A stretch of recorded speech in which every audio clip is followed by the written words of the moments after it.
बोलिए भारत माता की, भारत माता की। वाह, बहुत अच्छे। हमारी लोकसभा के प्रभारी बाबा बालकनाथ जी, लोकसभा संयोजक दशरथ सिंह जी शेखावत, जिलाध्यक्ष बनवारी लाल जी सैनी, जितेंद्र जी शर्मा, हरिराम रणवा, सुखकरण चौधरी, डॉक्टर के.डी. बाबर, धर्मपाल गुजर विधायक, श्री विक्रम सिंह जी विधायक, श्री नरेंद्र कुमार,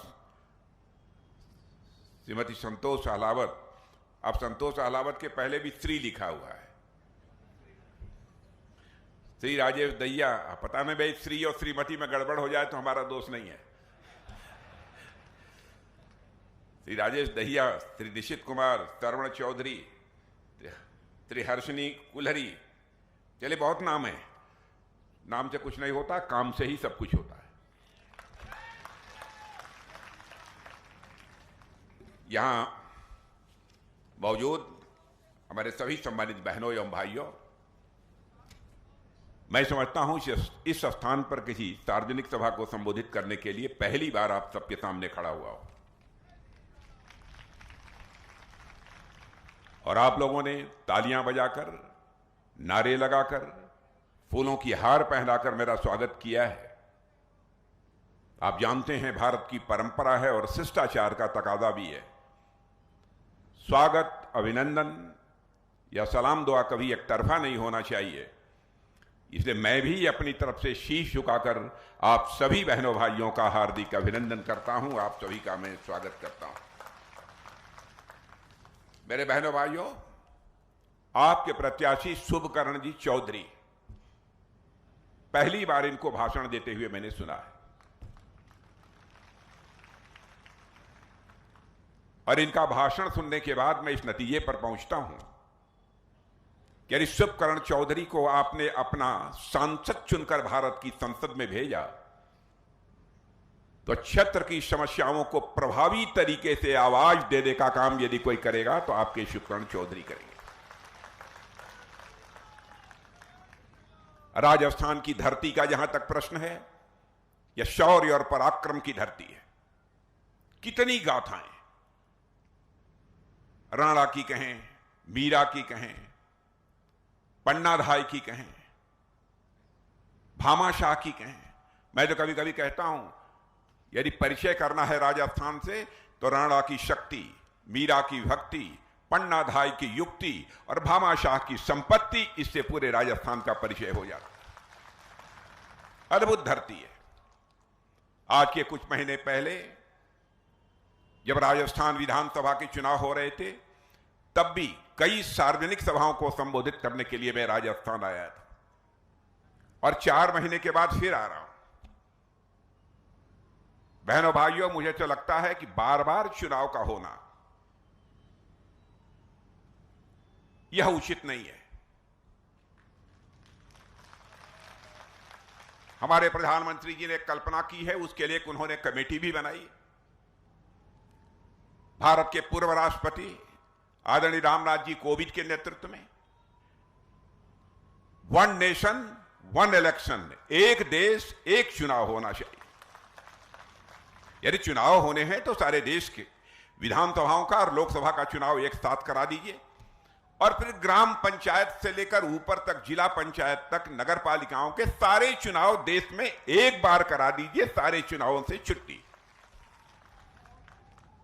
मैं समझता हूं बहुत सारे परेशानियों से जहां देश की जनता बचेगी, समय की बर्बादी बचेगी, साथ ही साथ संसाधनों में भी का जितना खर्च होता है उसमें भी स्वाभाविक रूप से कमी आएगी। और मैं समझता हूं कि राजस्थान की जनता इस संबंध में बहुत ही गंभीरतापूर्वक विचार करे।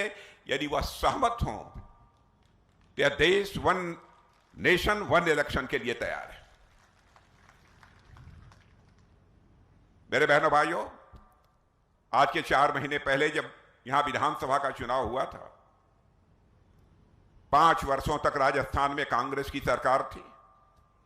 सरकार किस तरीके से चली है यह मुझे बताने की कोई जरूरत नहीं है। लगता था जैसा कि कानून और व्यवस्था नाम की कोई चीज शेष नहीं बची। और मैं भी उत्तर प्रदेश का मुख्यमंत्री रह चुका हूं। मैं दावे के साथ कह सकता हूं मेरे बहनों भाइयों, जब तक कानून और व्यवस्था के हालात नियंत्रित नहीं होंगे तब तक उस राज्य का किसी भी सूरत में विकास नहीं हो सकता। लेकिन जिस तरीके से भजनलाल जी शर्मा ने अपनी जिम्मेदारी संभाली है, कानून और व्यवस्था को चुस्त दुरुस्त करने के लिए उन्होंने कई प्रभावी कदम उठाए हैं। और मुझे जो जानकारी दी गई है, आदतन जो अपराधी हुआ करते हैं ऐसे लगभग 9,371 अपराधियों को उठाकर जेल के शिक्षों के पीछे डाल दिया है। 646 इनामी जो टॉप 10 श्रेणी के जो ऐसे इनामी अपराधी थे उनको भी डाल दिया, और 1092 बदमाशों की गिरफ्तारी भी की है, और साथ ही साथ 5,295 ऐसे वारंटी थे जिनकी गिरफ्तारी ही नहीं हो रही थी, उनको भी गिरफ्तार किया है। और मैं समझता हूं कि किसी भी राज्य के विकास की पहली शर्त को पूरा करने का काम राजस्थान के मुख्यमंत्री भजनलाल जी शर्मा ने किया है। प्रशासन को सख्त होना चाहिए अपराधियों के लिए, और आम जनता के लिए बराबर उनका मस्तक नीचे झुका होना चाहिए जनता के स्वागत में। वही सरकार मेरे बहनों भाइयों चलती है। इस समय लोकसभा का चुनाव है। लोकसभा के चुनाव में सारे देश में क्या हालात हैं, समाचार पत्रों के माध्यम से आप सबको जानकारी मिलती होगी, इलेक्ट्रॉनिक चैनल्स के माध्यम से भी आपको जानकारी मिलती होगी। लेकिन मैं आपको यह बताना चाहता हूं, भारत की बात तो आप जानते हैं, मैं सारी दुनिया के बारे में कह रहा हूं मेरे बहनों भाइयों। सारी दुनिया ने यह मान लिया है कि 2024 में भारत में 2/3 मेजॉरिटी से यदि किसी की सरकार बनने जा रही है तो अब भारतीय जनता पार्टी नेतृत्व की एनडीए सरकार बनने जा रही है, और मोदी जी भारत के प्रधानमंत्री तीसरी बार बनने जा रहे हैं। और यही कारण है कि दूसरे देशों के बहुत सारे राष्ट्राध्यक्ष हमारे प्रधानमंत्री को आमंत्रित कर रहे हैं कि भाई अगले साल सितंबर में आ जाइएगा, अगले साल अक्टूबर में आ जाइएगा, दिसंबर में आ जाइएगा। सामान्यतः ऐसा पहले नहीं होता था। लोग यह मानकर चलते थे उस देश में चुनाव हो रहा है, पता नहीं किसकी सरकार बनेगी, इसलिए वहां के राष्ट्राध्यक्ष को निमंत्रण देने का कोई औचित्य नहीं है। लेकिन सारी दुनिया ने मान लिया है, चाहे जो भी हो, अब तो भारत में मोदी जी फिर से तीसरी बार प्रधानमंत्री बनने जा रहे हैं, यह लोगों का भरोसा पक्का हो गया। और जब से मोदी जी ने शासन की बागडोर संभाली है इस देश की बहनों भाइयों, आप सभी अच्छी तरह जानते हैं देश कितनी तेजी के साथ आगे बढ़ रहा है। अंतर्राष्ट्रीय जगत में भारत की प्रतिष्ठा बढ़ी है। पहले भी हम सब विदेशों में जाते थे, अंतर्राष्ट्रीय मंचों पर यदि हम कुछ बोलते थे तो हमारी बातों को जिस गंभीरता पूर्वक लिया जाना चाहिए वो नहीं लिया जाता था। लेकिन आज यदि अंतर्राष्ट्रीय मंचों पर भारत कुछ बोलता है तो सारी दुनिया कान खोलकर सुनती है कि भारत बोल क्या रहा है। यह भारत का स्टेचर, यह भारत का कद सारी दुनिया में बढ़ा है। भारत को लोग मानते थे गरीबों का देश है, भारत को लोग मानते थे कि भले ही जनसंख्या अधिक हो लेकिन ताकतवर देश भारत नहीं है, यह लोगों की धारणा बनी हुई थी। लेकिन आज यह धारणा पूरी तरह से बदल चुकी है। आप लोगों ने पढ़ा भी होगा अखबारों के माध्यम से, मैं भी आपको जानकारी देना चाहता हूं। 2014 में धन दौलत के आकार के मामले में, अर्थव्यवस्था के आकार के मामले में, इकोनॉमी की साइज जिसे अंग्रेजी में कहते हैं, भारत दुनिया में के देशों में 11वें नंबर पर खड़ा था। क्या करिश्माई काम किया है हमारे प्रधानमंत्री ने। यह हमारा भारत 6 वर्षों के अंदर, 7 वर्षों के अंदर ही जो 11वें स्थान पर अर्थव्यवस्था के आकार के मामले में खड़ा था, वह जंप लेकर मेरे बहनों भाइयों आज 5वें स्थान पर पहुंच गया है। और इतना ही नहीं, दुनिया के बड़े बड़े अर्थशास्त्री, बहुत सारी फाइनेंशियल फर्म, आर्थिक संस्थाएं यह दावा कर रही हैं कि भाई अब इस सच्चाई को नकारा नहीं जा सकता कि 2027 प्रारंभ होते होते भारत दुनिया की तीसरी बड़ी आर्थिक शक्ति बनकर खड़ा हो जाए। अमेरिका, चाइना और भारत बचेंगे। और दुनिया के राष्ट्राध्यक्ष अब यह भी कहने लगेंगे, इसमें भी कहीं दोष मत नहीं है, 21वीं सदी यदि विश्व में किसी देश की होने जा रही है तो भारत की होने जा रहे हैं। बहनों भाइयों, भारत की होने जा रही है। इससे बड़े गौरव का विषय हम सबके लिए क्या हो सकता है? और सरकार के कामकाज को भी आपने देखा है। मैं तो भ्रष्टाचार की यहां चर्चा करना चाहता हूं। हमारे विधायक जी भी भ्रष्टाचार की चर्चा कर रहे थे। शायद ही कोई कांग्रेस की सरकार ऐसी रही हो जिस पर कि भ्रष्टाचार के गंभीर आरोप न लगे। सब तो सब भ्रष्टाचार के आरोप इस सीमा तक लगे कि सरकार के मंत्रियों को जेल की हवा खानी पड़ी। मंत्री रहते जेल की हवा खानी पड़ी। लेकिन मैं दावे के साथ कह सकता हूं, 10 वर्षों का समय हम लोगों का भी गुजरा है मेरे बहनों भाइयों। विरोधी क्या, दुनिया का कोई व्यक्ति उंगली उठाकर नहीं कह सकता कि हमारी सरकार के दामन पर एक भी भ्रष्टाचार का कोई दाग लगा। कोई नहीं कह सकता। क्या कारण है, जब कांग्रेस आती है तभी भ्रष्टाचार बढ़ता है? क्या इनका चोली दामन का संबंध है?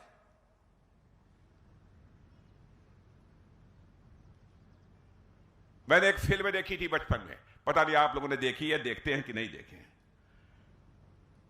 मुझे कभी कभी लगता है कि उसने सही कहा था, भ्रष्टाचार और कांग्रेस, करप्शन और कांग्रेस दोनों का यही रिश्ता है। एक दूजे के लिए, एक दूजे के लिए, यह इनका आपस में रिश्ता है। हम बने तुम बने एक दूजे के लिए, यह करप्शन और कांग्रेस के बीच का रिश्ता है।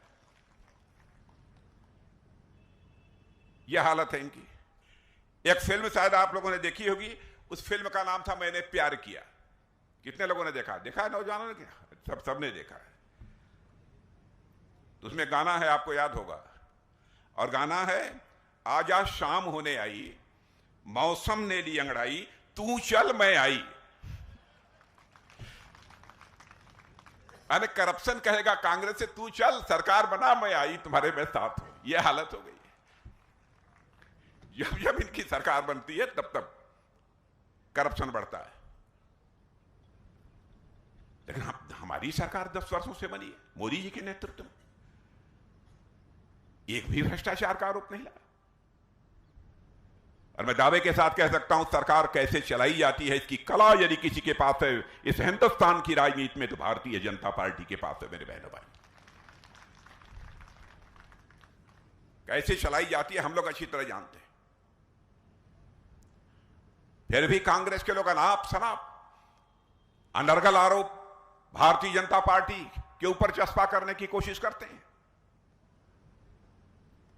जिस तरीके से सामाजिक सशक्तिकरण के लिए, यानी सोशल इंपावरमेंट के लिए हमारी सरकार ने काम किया है, कोई कल्पना भी नहीं कर सकता था। क्या कभी किसी ने सोचा था कि वह भी दिन आएगा कि भारत में कोई ऐसा प्रधानमंत्री होगा जो कहेगा कि भारत में रहने वाले एक भी व्यक्ति ऐसा शेष नहीं बचेगा जिसकी छत पक्की न हो मेरे बहनों भाइयों। और यह करके दिखा दिया। और मैं आज आश्वस्त आपको करना चाहता हूं, यदि कोई ऐसा बचा होगा तो उसको भी पक्का छत मुहैया होकर रहेगा। राजस्थान की हालत तो मैं जानता हूं, मैंने प्रत्यक्ष अपनी आंखों से देखा है। यहां की माताओं बहनों को पानी लेने के लिए मीलों दूर जाना पड़ता था। घड़े पर घड़ा भरा हुआ पानी लेकर आते हुए राजस्थान की माताओं बहनों को हमने देखा। पहली बार किसी संवेदनशील प्रधानमंत्री ने यह सोचा है कि हिंदुस्तान का एक भी घर शेष नहीं बचना चाहिए जिस घर में नल के माध्यम से जल न पहुंच जाए। शौचालय सरकार बनाएगी। जब यह फैसला लेने के बाद इसकी घोषणा हुई तो कांग्रेस के लोग कह रहे थे, अब आप लोग शौचालय बनवाने के लिए आए? क्या बहनों भाइयों, गरीब माताओं बहनों की इज्जत नहीं होती? क्या उनके लिए शौचालय नहीं चाहिए? लेकिन हमारी सरकार ने घर घर में शौचालय बनवाए।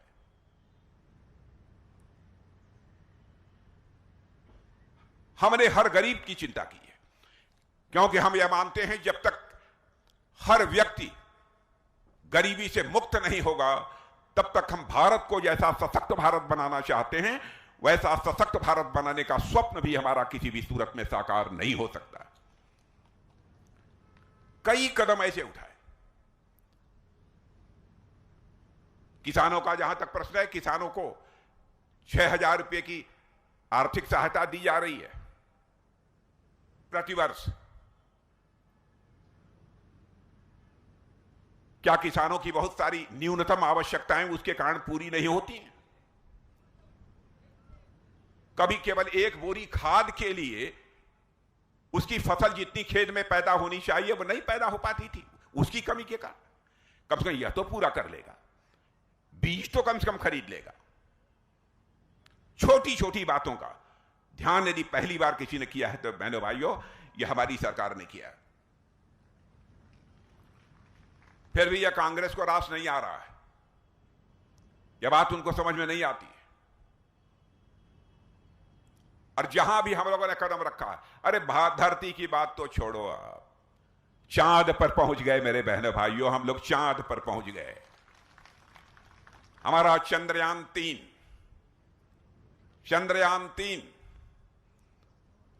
वह जो है चंद्रमा के साउथ पोल दक्षिणी ध्रुव पर पहुंचने वाला यह पहला देश यह भारत बन गया है सारी दुनिया में बहनों भाइयों। यानी विज्ञान और तकनीक के क्षेत्र में भी हम कितनी तेजी के साथ विकास कर रहे हैं। हमको असफलताएं मिली हैं, ऐसा नहीं है कि हमको असफलताएं नहीं मिली।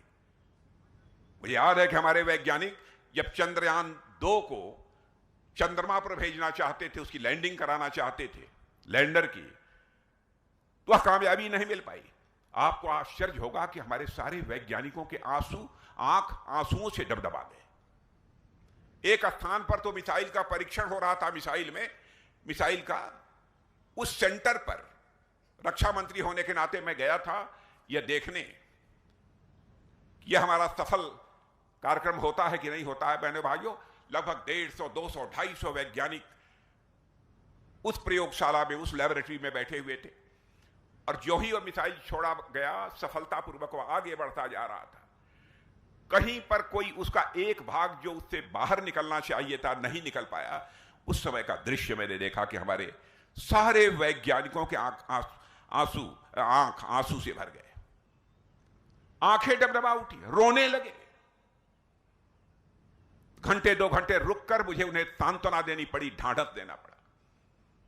ऐसे ही चंद्रयान 2 जब चंद्रमा के साउथ पोल पर नहीं पहुंच पाया तो हमारे प्रधानमंत्री ने क्षण भर की देर नहीं लगाई, वो सीधे वैज्ञानिकों के पास गए और उन्हें सीने से लगाकर उनकी पीठ थपथपाई थी मेरे बहरे भाइयों। तब जाकर हमारा यह चंद्रयान 3 चंद्रमा के तीसरे चंद्रमा के साउथ पोल पर लैंड कर पाया। देश के प्रति मन के अंदर एक तड़पन होनी चाहिए, देश के लिए कुछ कर गुजरने की मन के अंदर टीस होनी चाहिए, वही इस काम को कर सकता है। यदि मैं सारी चीजों की चर्चा करूंगा तो बहुत लंबा समय लगेगा। लेकिन आप सोचते होंगे कि आप रक्षा मंत्री हैं, मुझे रक्षा के बारे में भी बतलाइए क्या होगा। अब कांग्रेस का यहां तक सवाल है, यदि हमारे यहां से सर्जिकल स्ट्राइक और एयर स्ट्राइक होती है तो उस पर भी यह सवाल या निशान खड़ा करते हैं। मैं कांग्रेस के लोगों से पूछना चाहता हूं, क्या हमारे देश के सेना के जवानों के शौर्य और पराक्रम पर आपको संदेह है? क्यों बार बार आप देश के सेना के जवानों के शौर्य और पराक्रम पर आप सवाल या निशान लगाने की कोशिश करते हैं? दुनिया के सारे देश जिस सच्चाई को स्वीकार कर रहे हैं, ये कांग्रेस के लोग मानने को तैयार नहीं। बहनों भाइयों, यह संदेश साफ है, भारत अब ये कमजोर भारत नहीं रहा है। भारत एक दुनिया का ताकतवर देश बन चुका है।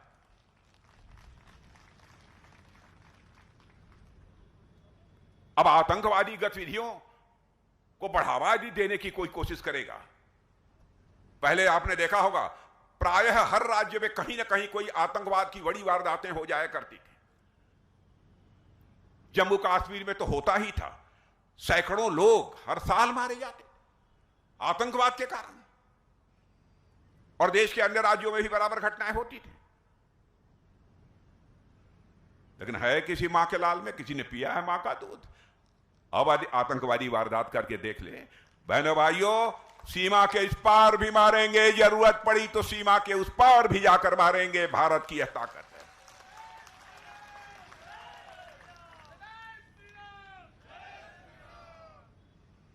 रक्षा मामलों में भी हम भारत को स्वावलंबी बनाना चाहते हैं, लेकिन किसी पड़ोसी देश को परेशान करने के लिए नहीं।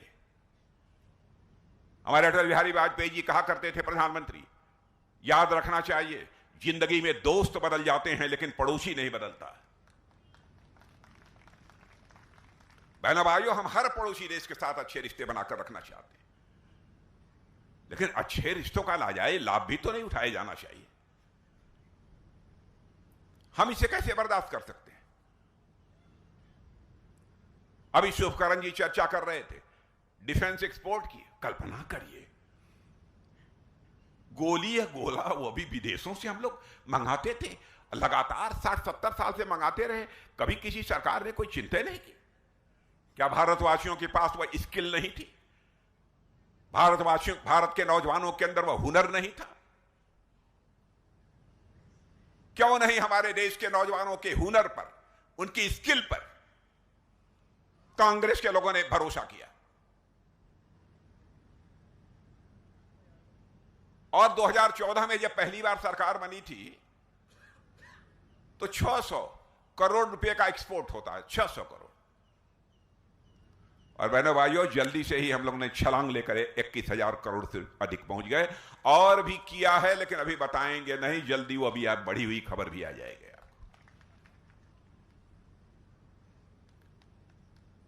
अब चाहे तोप हो, टैंक हो, गोले हो, मिसाइल हो, बहनों भाइयों, हम दुनिया के दूसरे देशों पर निर्भर नहीं रहना चाहते। हम उसे भारत में बनाना चाहते हैं और भारतवासियों के हाथों से बनाना चाहते हैं। इस दृष्टि से भी हमारा भारत आत्मनिर्भर बन रहा है। हम मजबूर लोग नहीं हैं।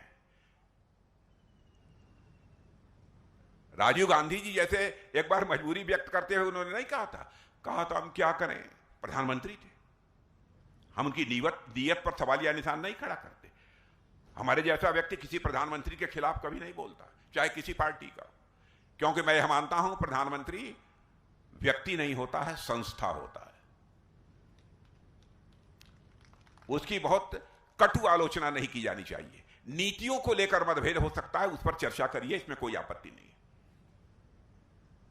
लेकिन राजीव गांधी जी ने कह दिया, क्या करें, हम ऊपर से 100 पैसा भेजते हैं, लेकिन नीचे पहुंचते पहुंचते बामुश्किल 14 पैसा लोगों की जेबों में पहुंच पाता है। यानी 86 पैसा भ्रष्टाचार की भेंट चढ़ जाता है। अब बेचारे राजीव गांधी कुछ क्या, बाद में कांग्रेस की सरकार भी कुछ नहीं कर पाई। इस चुनौती को पहली बार यदि किसी ने स्वीकार किया तो हमारे प्रधानमंत्री मोदी जी ने स्वीकार किया। और मुझे याद है कि पहली सरकार बनने के बाद जो बैठक प्रधानमंत्री जी ने ली थी, उस बैठक में गृह मंत्री होने के नाते हम भी मौजूद थे। मैंने पूछा कि मोदी जी, ये जो बैठक बुलाई है आपने खाता खोलने के बारे में, सब इसे क्या लाभ होगा? कह राजनाथ जी मैं बताऊंगा थोड़ी देर बाद, बैठक के बाद। बहनों भाइयों, उसका करिश्मा मैं देख रहा हूं।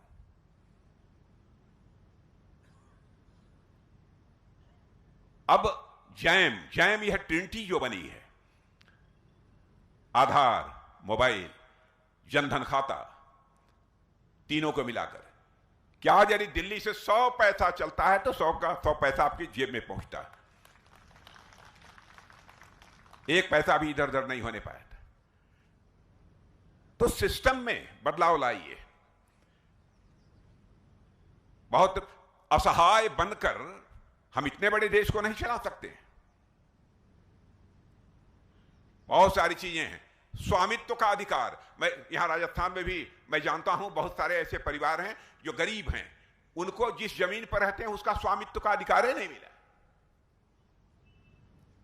अब यह कल्पना करिए, किसी सरकार ने कभी सोचा नहीं होगा स्वामित्व का अधिकार कम से कम मिल जाए तो अपना कहीं गिरवी रखकर बैंक के पास रखकर कुछ ना कुछ बैंक से कर्जे लोगों से लेकर अपना कुछ काम धाम तो चलाएगा। वो था ही नहीं। अब सारे देश में ड्रोन से यह सर्वे करा लिया गया है। और मैं राजस्थान में भी, मैं पता नहीं कांग्रेस ने क्या किया है, लेकिन मध्य प्रदेश में 20 लाख परिवारों को हम लोगों ने स्वामित्व का अधिकार मुहैया कराया है मेरे बहनों भाइयों। अब मुझे यहां का नहीं मालूम है यहां की सरकार ने किया है कि नहीं किया, लेकिन अब हमारी यहां सरकार बन गई है, यहां भी हम इस काम को करेंगे। मैं आपको यह पूरी तरह से यकीन दिलाना चाहता हूं। अब राजस्थान में भी आप लोगों ने डबल इंजन की सरकार बना दी है। केंद्र में तो हमारी है ही, अब यहां भी हमारी भारतीय जनता पार्टी की सरकार बन गई है। डबल इंजन की सरकार बनी है और मैं राजस्थान की क्षमता को मैं जानता हूं, राजस्थान के नौजवानों की प्रतिभा को मैं जानता हूं, राजस्थान के नौजवानों के शौर्य और पराक्रम को मैं जानता हूं।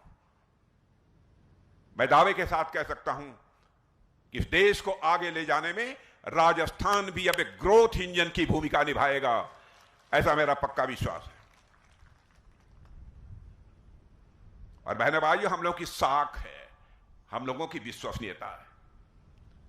पहले दूसरी राजनीतिक पार्टियां कुछ कह देती थी लेकिन करती नहीं थी। हमको भी याद है राम जन्मभूमि के आंदोलन के समय मैंने भी उस आंदोलन में भाग लिया था।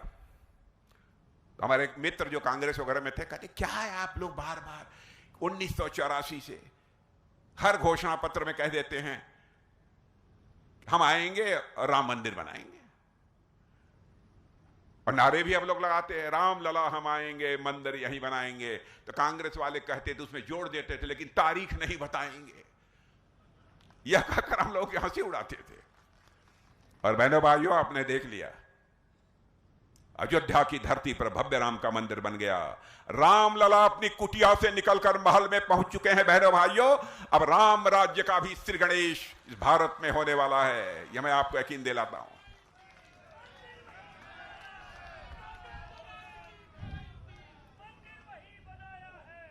ये कांग्रेस के अध्यक्ष जी हैं, अच्छे आदमी हैं, उनकी मैं आलोचना नहीं करता। कांग्रेस के राष्ट्रीय अध्यक्ष आए थे भाषण देने, कहा ये मतलब 370 से राजस्थान का क्या लेना देना। क्या मति मारी गई है इन लोगों की, क्या बुद्धि मारी गई। अरे भाई, हम लोगों ने कहा था जिस दिन संसद के दोनों सदनों में हमको स्पष्ट बहुमत मिल जाएगा, उस दिन जम्मू कश्मीर की धारा 370 समाप्त करने से दुनिया की कोई ताकत हमें रोक नहीं पाएगी। करके दिखा दिया। आज जम्मू कश्मीर का वही दर्जा है जो हिंदुस्तान के अन्य राज्यों का दर्जा है। वो कहते हैं कि राजस्थान का 370 371 से क्या लेना देना। कल्पना करिए, क्या ये लोग देश चलाएंगे, क्या देश बनाएंगे। अब 3 तलाक का कानून था, कहते थे आप ये तो मुस्लिम समाज का मामला था, आपने इसमें क्यों हस्तक्षेप किया, कहां आपको संविधान इजाजत देता। क्या तमाशा है। मैं कांग्रेस के दोस्तों से बतलाना चाहता हूं, चाहे कोई हिंदू हो, मुसलमान हो, ईसाई हो, पारसी हो, यहूदी हो, भारत में रहने वाले किसी भी धर्म को मानने वाली हमारी जो भी महिला है, माता है, वो हमारी बहन है। यदि उसके इज्जत अजमत के साथ कोई खिलवाड़ करने की कोशिश करेगा, उसके मौलिक अधिकारों पर ही कोई चोट पहुंचाने की कोशिश करेगा, बहनों भाइयों, और कोई स्वीकार कर ले, लेकिन भारतीय जनता पार्टी किसी भी सूरत में स्वीकार नहीं करेगी। इसी सोच के आधार पर हम लोगों ने 3 तलाक को छुट्टी कर दी। शादी कर रहे हैं आप, और आप 10 दिन के बाद तलाक तलाक तलाक 3 बार बोलकर छुट्टी कर देंगे, क्या होगा उसका। यह साहसिक कदम उठाने की कुवत यदि किसी के अंदर है मेरे बहनों भाइयों, तो हमारे प्रधानमंत्री मोदी जी के अंदर है, मैं विश्वास के साथ कह सकता हूं। अब देश आगे बढ़ रहा है। मैं आप लोगों से भी अपील करना चाहता हूं, आप लोगों का समर्थन प्राप्त होना चाहिए। और हमारे शुभकरण जी एक अच्छे वक्ता हैं। कहां है शुभकरण जी? अरे आप कब से भाषण सीख लिया आपने?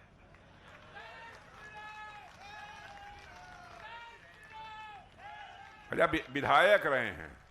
हाँ, एक आपके विधायक क्या नाम थे जो बोल रहे थे अभी? धर्मपाल जी भी बहुत अच्छा बोले। बाद में कहा अरे राजस्थान कमाल है। धर्मपाल जी भी बहुत अच्छा बोले। इतने अच्छे अच्छे वक्ता हैं। और वैद्य भाइयों, आपकी संतोष अहलावत को भी मैंने संसद में बोलते हुए सुना है। संतोष अहलावत भी बड़ी दमदारी से बोलती थी।